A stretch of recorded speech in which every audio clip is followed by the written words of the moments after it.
Now let's dive a bit into how climate will impact glaciers and vice versa, and what kind of changes can we expect for communities, but also in terms of landscape evolution, uh, and what is likely to happen if the carbon emissions continue to rise as well as the temperatures. The first thing to talk about might be what causes ice ages. There hasn't been there haven't been ice ages for the entirety of the story of the Earth. The Earth is roughly 4.5 billion years. Um, a few billion years ago, I think like 1 billion year ago or so, there were very interesting events, like the Earth was completely frozen under a thick layer of ice, and there were good evidence for that. And then all that ice melted away. Basically, the Earth went through a whole range of temperatures and climates. But for the past few million years, the climate has been more and more stable. And especially since our species, Homo sapiens, has been emerging on the planet. So that's very interesting. Stable climate happens exactly when very stable climate happens pretty exactly whenever our species started to emerge. And when I say stable climate, that's also relative, because we had this alternance between ice ages and inter ice ages. And the interesting thing is those ice ages were usually lasting much longer than the periods where we're not in an ice age. Like if you look here on this figure on the left, the gray zone represents an inter ice age. So pretty warm Earth in the sense that an Earth as we know it today. And the ice age, for example, would be between here and here. So 3-4 times the time length of an inter ice age. And so why does it happen? Is because there are like parameters about the Earth's orbit. I'm only showing 2 here. There are actually 3 different things. Those are called the Milankovitch cycles, and they describe how the Earth's rotation around the sun changes in time. So we have the problem of the eccentricity that has basically a periodicity of 100,000 years. The eccentricity describes how round or a bit more elliptical the orbit around the sun is. Because you probably know that the Earth is not perfectly round, and on top of that, the Earth does not turn around the sun in the shape of a perfect cycle. The sun is sometimes a bit more closer to one end of the side of the circle, meaning that whenever the Earth is here on its orbit, it gets heated by the sun more than when it's here. And that plays in the climate and both long and short time scales. The other thing is the axial tilt. So if you consider the solar system, and you put like a sheet of paper that is crossing every planet and the sun in its center, so that dashed line here, you'll see that the Earth is actually tilted in the sense that it's not forming a right angle between North-South Pole and the plan to the elliptical. So the Earth is tilted, and that is exactly the reason why we have winters that are in the night, that have basically variable lengths of daylight throughout the year. If the Earth was perfectly perpendicular to the equator of the solar system, we would have, as anywhere else on the Earth, 12 hours of daylight and 12 hours of night all year round. But that is not the case because the Earth is tilted. And that has huge implications, because we can imagine how Alaska would be if we had all year long 12 hours of daylight and 12 hours of night. We probably wouldn't have as harsh winters or warm summers. So that's another thing. Electricity, axial tilt, and I think the last one of the Milankovitch cycles is called the precession of equinoxes. It is it won't be that won't be in the test because that's too complicated, but just to give a bit of info on that, it kind of explains how the Earth is encountering seasons at a slightly different time on its orbit. Let's say that here is where it's when it's summer. The precession of equinox would measure how the Earth is slowly lagging on its orbit, and at some point we'll end up having summer here instead of here.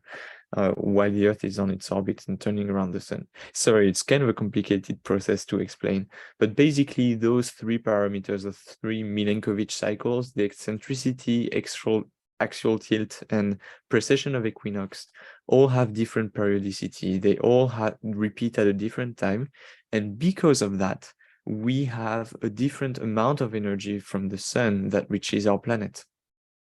And in the right configurations, the amount of energy we get from the sun on the Earth is at a minimum or decreasing, and that's when we have ice ages. The climate becomes cooler because the Earth is not warmed as efficiently by the sun.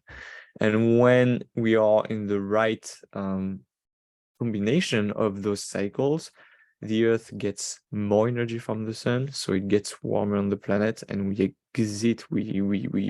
get out from those ice ages. So that's what causes ice ages. In very recent history of Alaska, so now we are coming back to nowadays and a few decades ago, we started having very precise measurements of ice masses and ice loss in the planet, and specifically in Alaska. So it's kind of jumping from one topic to another here. But basically what I wanted to say is we've had clear ice loss in Alaska for the past 2, 3, 4 decades. And those measurements are thanks to that satellite here that we call GRACE, that kind of measure what we call the gravitational field of the Earth at every point on the Earth, and from that we can measure variations of mass at very, very large scales.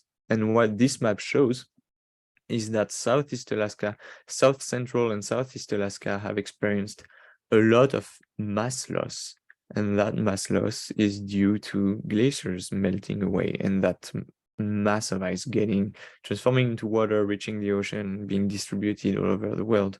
So super interesting record that shows that yes, Alaska is losing a lot of ice. Now, if we talk a bit about sea level rise contribution and how all of those systems are impacting the level of our oceans, we kind of get this picture where glaciers outside of the Greenland and Antarctic ice sheets have been the biggest contributors to sea level rise for the past decades. This is not expected to last. As you can see, those two here are starting to pick up and increasing. So we expect that in a few. I actually wonder if it's not already the case. It's kind of hard to get modern figures that kind of, for example, a figure that would go to 2022, because those are large amounts of data. That's hard science. It's super difficult. And therefore, you want to make sure that whenever you throw a figure like that out in the world, you get it right. So we are expecting Greenland and Antarctica to catch up with mountain glaciers pretty soon, sorry. So for the past decades, we can start that we started those kind of measurements in 1991.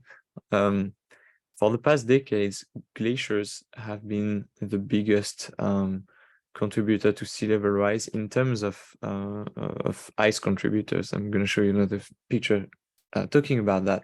But basically, glaciers have been the biggest contributor to sea level rise compared to Greenland and Antarctica. But that's not expected to last, and those two will definitely put more water into the ocean than glaciers. The other thing is, if you remember from the hydrology lecture 4 and 5, that glaciers are expecting at some point to reach their peak discharge, peak contribution, and when we have melted enough ice, they will contribute less to sea level rise because there is less ice to melt. And so there's a whole debate in the community right now about, have we reached that point already? And are we gonna observe a lesser contribution to sea level rise from glaciers around the world? When I say glaciers, I mean outside of Greenland and Antarctica. And so that's going to be an interesting component because it has been the biggest contributor, but those two are going to pick up and contribute a whole lot more in the next few decades. In terms of, and that is the reason why, because if you compare the amount of ice in Greenland, Antarctica, and glaciers outside of Greenland and Antarctica, it is massive. Mountain glaciers represent about 1% of the ice volume in the world. Greenland, that's already pretty big with 11% of the ice in the world, and Antarctica being mastodont out there with 88% of the entire ice volume on the planet. And yet, if you look at the sea level contribution, glaciers have been melting much more than Greenland and Antarctica. So comparatively, glaciers have been melting a lot of their volume compared to Antarctica and Greenland. And even if Antarctica and Greenland are not melting that much, the potential is that they can still melt a lot more ice than just glaciers.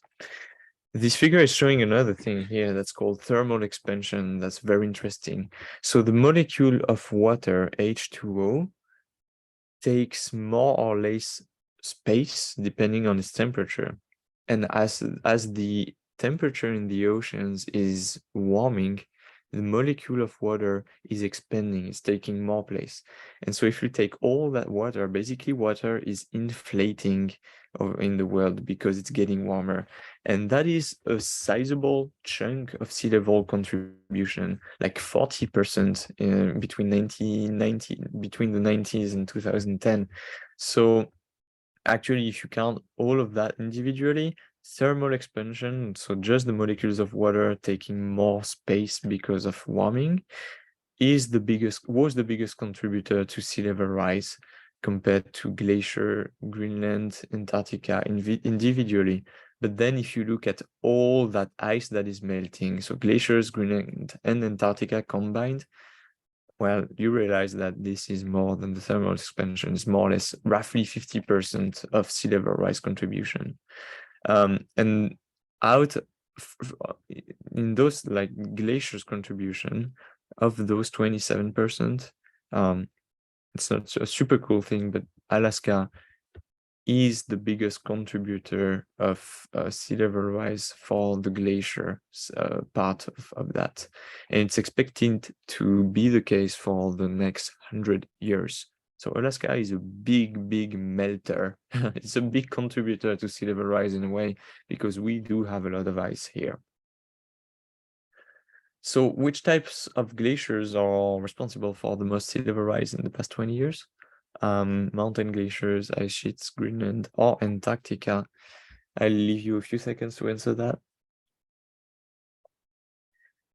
The answer here is mountain glaciers, obviously, as we saw in the previous figures. If I was asking you what are going to be the biggest sea level rise contributors in 100 years, those answers might be between Greenland and Antarctica. We don't know yet exactly which one of the two will be the biggest contributor, because there are many processes that we're still discovering nowadays. And hopefully that's something I can talk a bit about in my bonus lecture. But right now, mountain glaciers are responsible for a lot of sea level rise. I'll try to find you an updated figure showing, kind of comparing all of that together.